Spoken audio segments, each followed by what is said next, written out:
مساء الخير، عاملين ايه؟ هنعمل النهارده عجينة الكريب بكل سهولة في البيت، وكمان احلى من بتاعه بره بكتير جدا جدا جدا. ركزوا معايا عشان نشوف هنعمل ايه.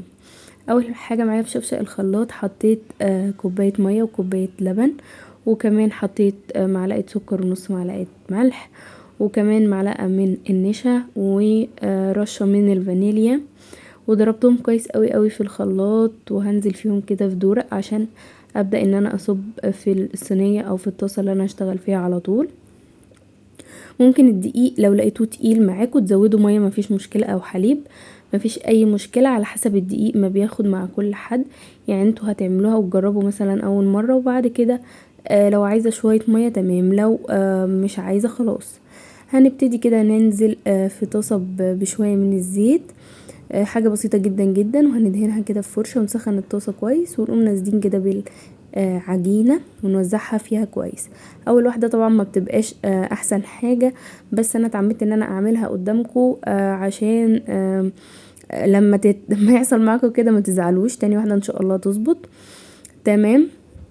هي الفقاقيع اللي بتطلعها دي لان انا سبتها ارتاحت في التلاجة حوالي 10 دقايق، وبعد كده اشتغلت بيها. ممكن ما ترتاحش عادي، بس هيبقى احسن يعني.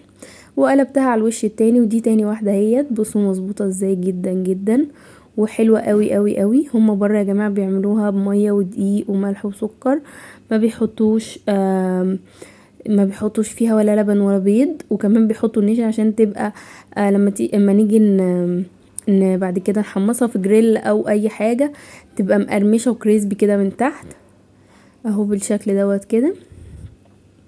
عجينة حلوة جدا جدا جدا، ولو جربتوها في البيت ان شاء الله تعجبكم. شايفين بقى الطراوة والجمال، تحفة بجد بجد. تقدروا تحشوها بحشوات مسكرة او حادقة زي ما انتوا عايزين. يلا بقى، لو عجبكم الفيديو دوسوا اشتراك ودوسوا لايك، وما تنسوش تفعلوا الجرس عشان تشوفوا كل وصفاتي.